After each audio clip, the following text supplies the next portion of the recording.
Anywhere you go, you belong. Anywhere you say, anywhere.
सो पहला toll trip का आ चुका है और हम लोग निकल चुके हैं उत्तराखंड के ट्रिप पे।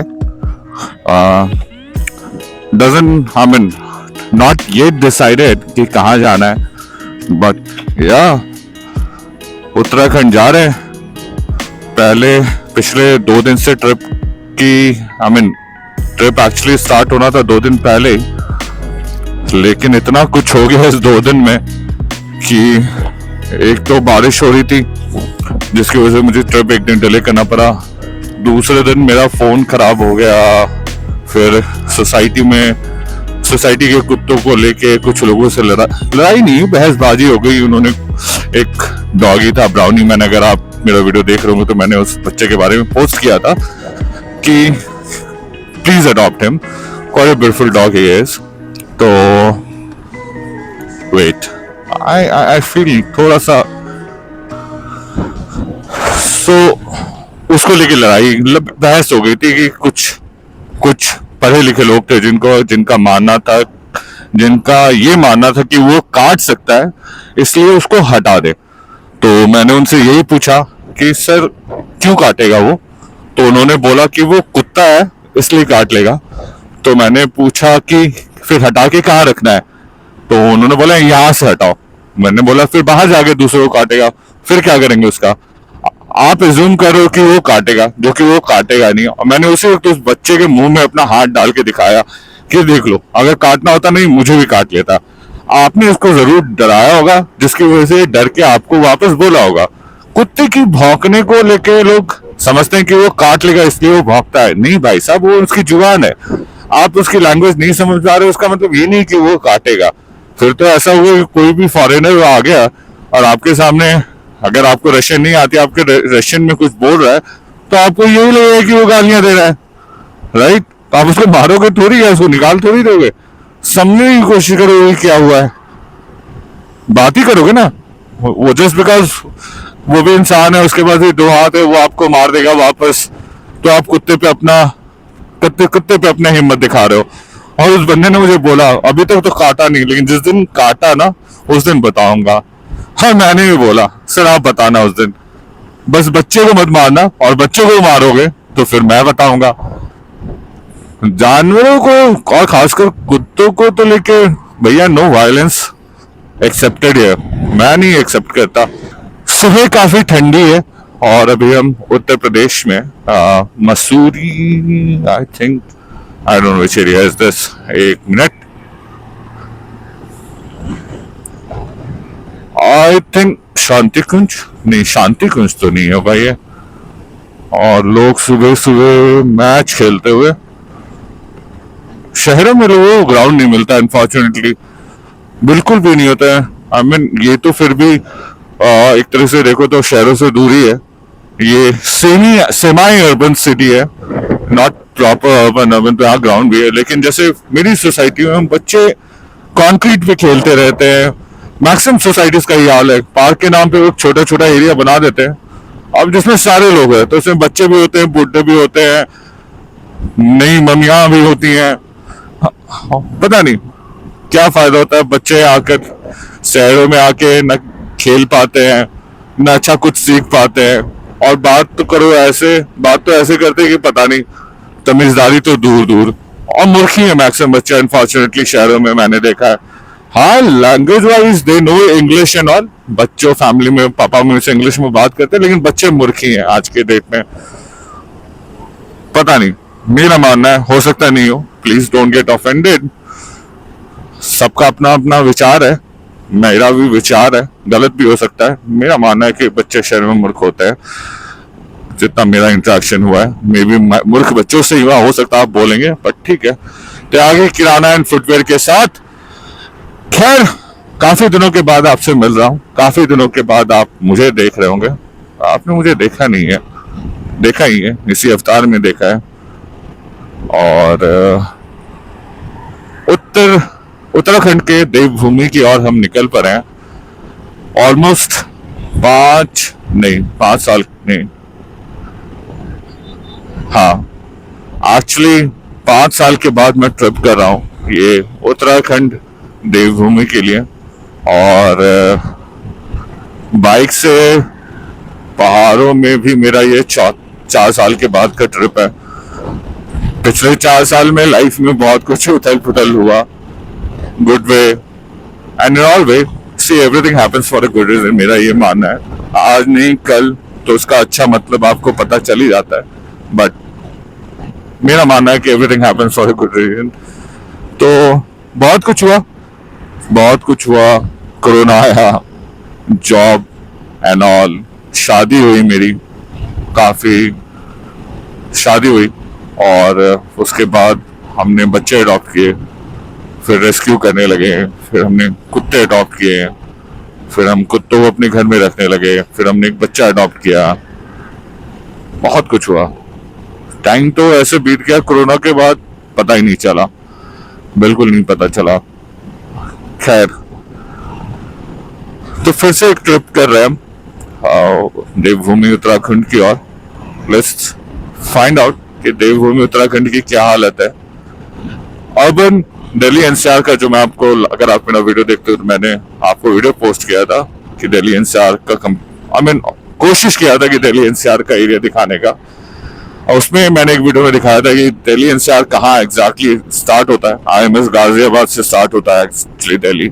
उसके बाद सब कुछ आपको सेमी अर्बन मिलेगा और मोस्टली लोकलाइट्स पॉपुलेशन ही मिलेंगे।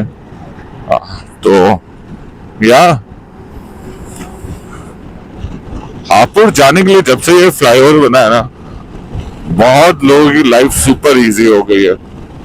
सुपर रिलैक्स्ड, सुपर इजी हो गई। मुझे याद है कि इसी स्ट्रेच को कवर करने में ऑलमोस्ट 1 घंटे से ऊपर का टाइम लगता था, 1 घंटे से ऊपर का टाइम, और वो भी बोनट टू बोनट ट्रैफिक होती थी, चाहे बाइक हो चाहे कार।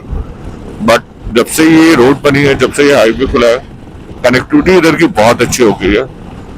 नो डाउट यूपी में रोड्स की कनेक्टिविटी बहुत ज्यादा हुई है, बहुत ज्यादा बनी हुई है। बट एक चीज जो है ना कि रोड्स कहीं भी, चाहे एक्सप्रेसवे पे ले लो चाहे नेशनल हाईवे पे ले लो, मेंटेन नहीं है, बिल्कुल मेंटेन नहीं है। बम्प्स हैं, गड्ढे हैं, सब कुछ है, बट है अब ऐसा ही है। हापुड़ आने को है, पहले यही हापुड़ पहुंचने में आईएमएस गाजियाबाद के बाद हापुड़ पहुंचने में 1 घंटे लगते थे। लोग इंडिकेटर यूज नहीं करते हैं, और मैं बार बार राइट लेफ्ट करने में मुझे इट्स ऑलवेज राइट लेफ्ट करते रहो, क्योंकि लोग ऐसे ही चलाते हैं। अब मैं सीधे लेन में नहीं चला सकता हूँ, सॉरी। मेरी स्पीड एवरेज स्पीड से लोगों की ज्यादा है, 60, 70, 80 रहती है। तो मैं किसी पर्टिकुलर लेन में नहीं चला पाऊंगा ऑन अ बाइक, वो मुझसे नहीं हो पाएगा। मैं चला पाऊंगा लोग अगर अपनी लेन में चलाते रहेंगे तो, लेकिन वो भी पॉसिबल नहीं है। सो मुझे भी लोगों के साथ अडॉप्ट करना पड़ता है, और क्योंकि लोग इंडिकेट नहीं करते तो मुझे भी कोई राइट लेफ्ट करना पड़ता है। तो मैं प्रेफर करता हूँ कि फ्लैशेस ऑन ही रखो, खासकर जहाँ ट्रैफिक ज्यादा हो, because you need to be visible, चाहे रात हो या दिन हो, you need to be visible. पीछे से KTM ड्यूक आ रही है, शिवा ढाबा, इधर शिवा ढाबा काफी आई थिंक इसी स्ट्रेच में है, नहीं राजस्थान वाले भी स्ट्रेच में है। ट्रक वालों को तो राइट और मिडिल लेन में चलना ही नहीं चाहिए। आई डोंट नो क्यों वो चलाते हैं, जानते हुए कि उनकी स्पीड कम है। बट मेरा मानना, अगर ट्रक वाले भाई कोई मेरा वीडियो देख रहे हैं तो प्लीज एक रिक्वेस्ट है, आप लोग समझिए, आप लोग की स्पीड बाकी ट्रैफिक से काफी कम होती है। अब इसकी वजह से क्या होता है, आप मिडिल में भी होते हो, आप राइट में भी होते हो, पूरा ट्रैफिक ब्लॉक हो जाता है। आपको या तो लेफ्ट मोस्ट लेन में चलाना चाहिए, ओवरटेक करना, आप मिडिल लेन में आइए और फिर से आप लेफ्ट लेन में चले जाइए। बट कोई पॉइंट नहीं है कि आप मिडिल लेन में भी चल रहे हैं, राइट लेन में भी चल रहे हैं। देखो सामने में जैसे वो ट्रक राइट लेन में भी, एक ट्रक लेफ्ट लेन में, और दोनों की स्पीड सेम है।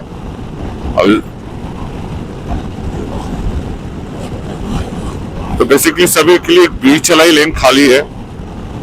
ये भी मुझे नहीं समझ आता कि जब आप देख रहे हो कि साथ में भी आपके एक ट्रक चल रहा है तो आप तो स्पीड बढ़ा लो, स्पीड स्लो कर लो, ये बॉटलनेक क्यों बनाना है? सो ये जो डॉटेड लाइंस होते हैं ना, आप देखते हो रोड के बीच में, ये बेसिकली होता है कि आप लेन चेंज कर सकते हो। आई मीन और जो ये सिंगल स्ट्रेट बोल्ड लाइन आप देखते हो ना, it's a kind of divider.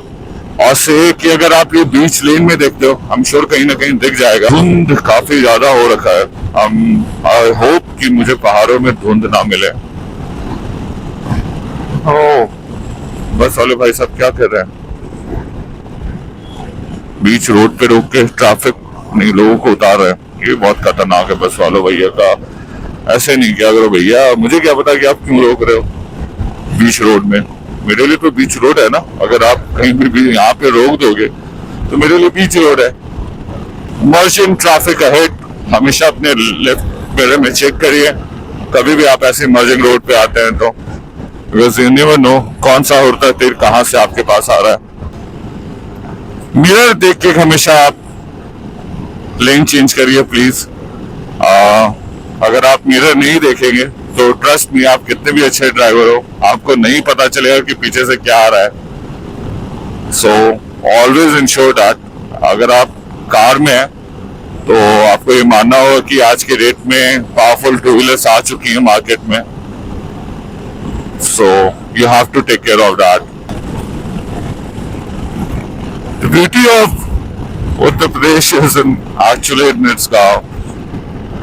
अगर उत्तर प्रदेश को कुछ भी एक्चुअली खूबसूरत बनाता है तो उसके गांव और वो उसके खेत। Otherwise it's a very questionable thought. Is it raining? अगर बारिश हुई तो मुझे लौटना पड़ेगा। यस, ये भी एक सीन है, बट लेट्स होप कि बारिश नहीं हो।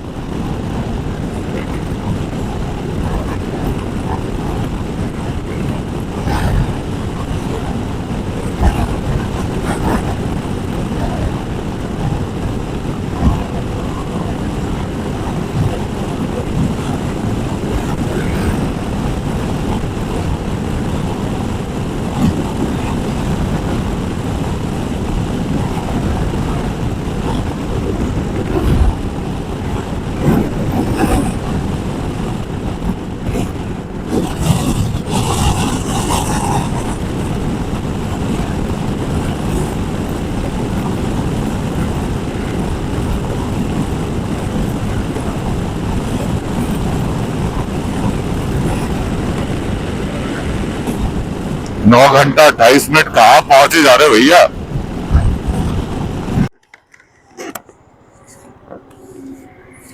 See the beauty of Uttar प्रदेश। मुश्किल से यहाँ से टोल प्लाजा 500 मीटर पर है और ये हालत है।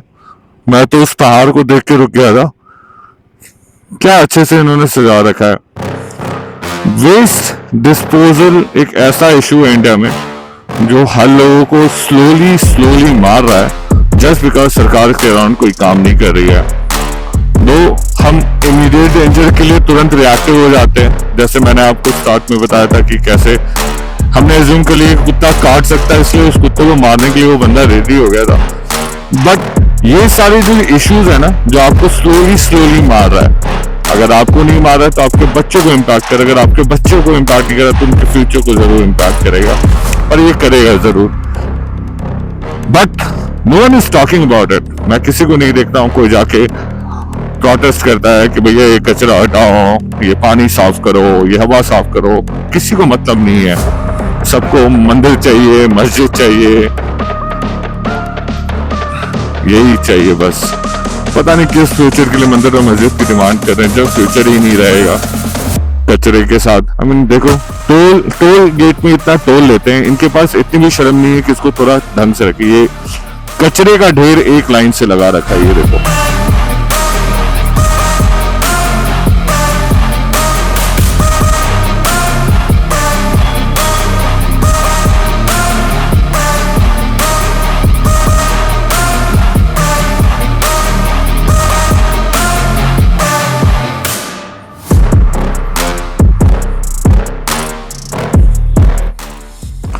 तो 70 किलोमीटर ट्रिप का हो चुका है। हम गढ़ मुक्तेश्वर में आ चुके हैं।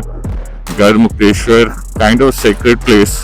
लोग यहाँ पे पूजा पाठ सब कुछ करने आते हैं, अंतिम संस्कार भी करने आते हैं। शिवा ढाबा ही है चारों तरफ। ओरिजिनल शिवा ढाबा कौन है? जब सब यही लिखते कि मैं ओरिजिनल हूँ तो ये कैसे पता चलेगा ओरिजिनल कौन है? ये क्या खुल गया है क्या? राइनॉक्स वाले भैया या कोई भी कंपनी वाले भैया टैंक बैग थोड़ा ना बनाओ जो स्टडी रह सके। आई मीन देखो, एक बार इधर एक बार इधर। आई मीन मेरे को टैंक बैग ही नहीं ढंग मिल रहा है। Rhinox, I mean of all मेरे को सबसे ज्यादा एक्सपेक्टेशन आपसे है कि आप कुछ कर भी सकते हो तो बनाओ यार।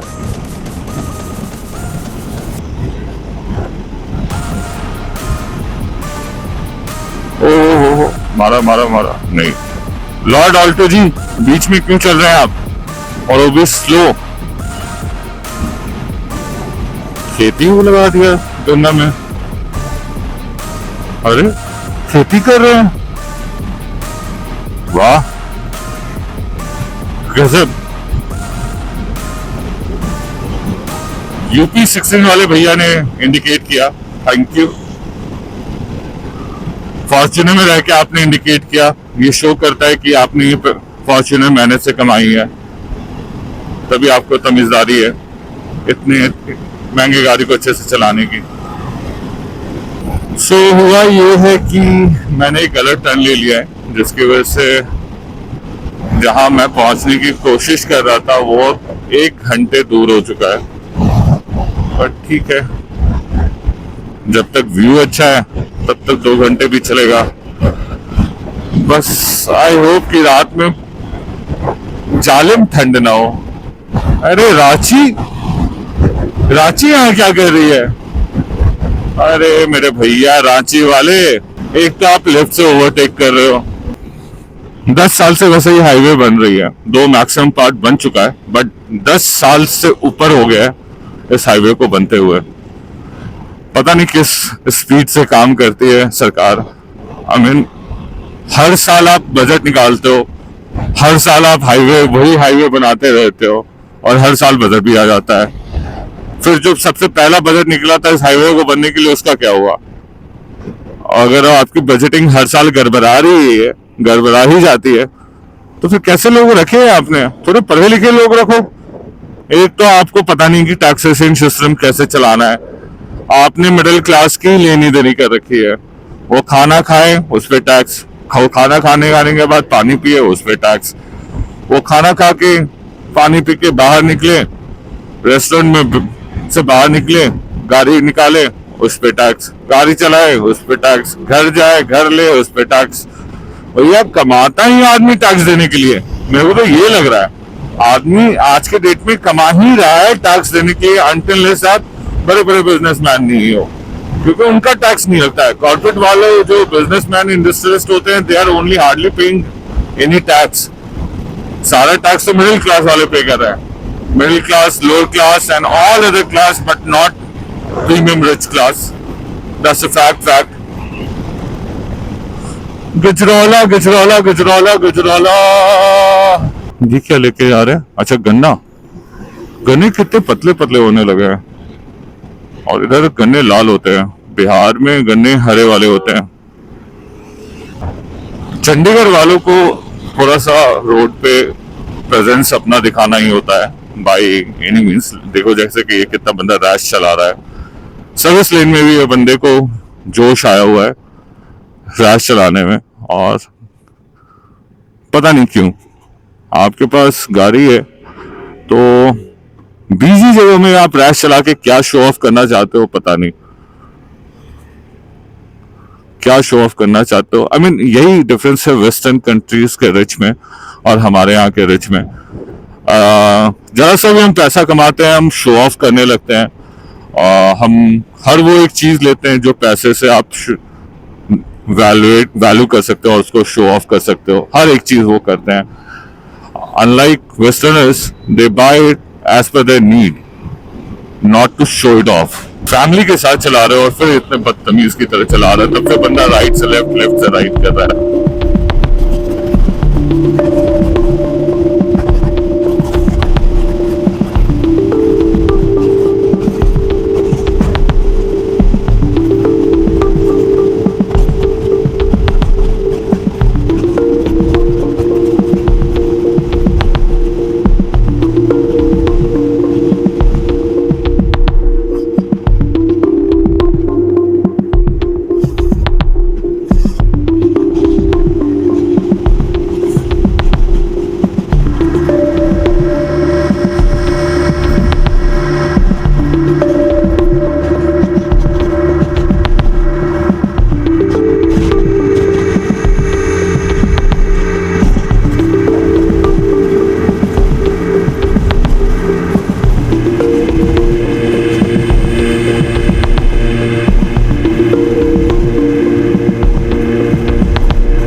ये क्या बन रहा है?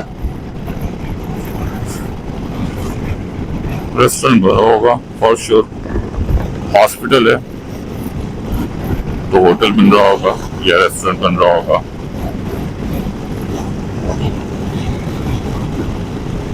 धूप दिखी फाइनली 4 दिनों के बाद। लेट्स होप कि आगे धूप ही दिखे। घूम तो दिख रहा है चारों तरफ अभी भी।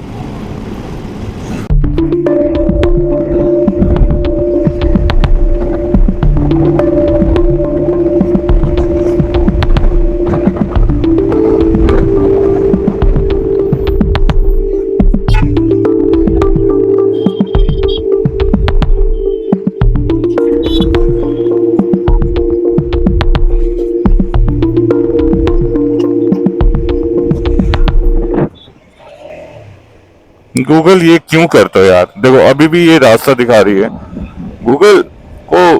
I mean it's a weird thing. I am not sure कि आपको दिख रहा है कि नहीं, बट ये अभी मुझे यहाँ से आगे से फिर से रास्ता दिखा रही है यार। एक बार में एक रास्ता दिखा यार, तब से मैं 4 बार रास्ता अलग अलग चेंज कर चुका हूँ।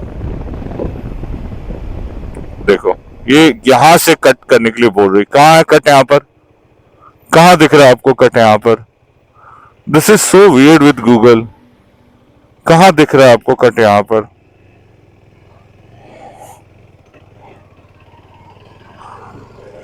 हद दो यार।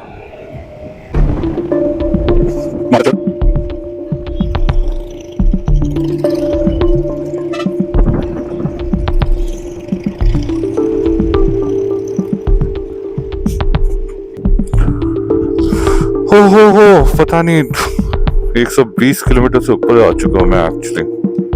90 kilometre, no almost 90.7 kilometre.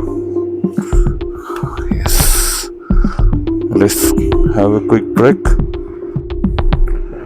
Yes, so thanks to Google and no thanks to Google map. Thanks to Google map and no thanks to Google map. Thanks इसलिए कि एक अच्छे रास्ते में लाने के लिए। एक नए रास्ते में समथिंग लॉ, नाम क्या था गाँव का पता नहीं, but something like this only या।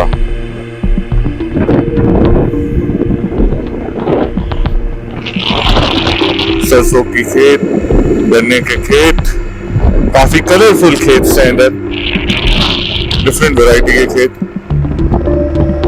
और छोटे छोटे खेत है, कोई छोटा गाँव है दैट मीन्स। सो खेत की साइज से आप गांव की इकोनॉमी के बारे में एज्यूम कर सकते हैं। जितने खेत की साइज होती है, जितना छोटा खेत होता है उतने छोटे किसान होते हैं वहां पर। और भाई साहब ने बीच रोड में ट्रक लगा दिया, आई थिंक गन्ने का वो है।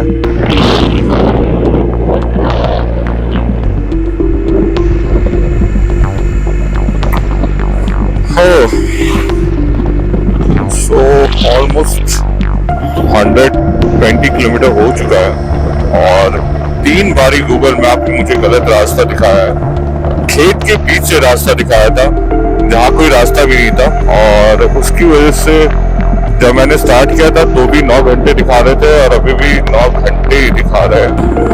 आप हाईवे से कुछ ही अंदर आते हो और पूरा इकोनॉमी चेंज हो जाता है, लोगों का लाइफ लिविंग स्टाइल चेंज हो जाता है, सब कुछ चेंज हो जाता है। जस्ट आप मुश्किल से 10 किलोमीटर भी अंदर या 5 किलोमीटर भी अंदर आते हो तो। Anyways I think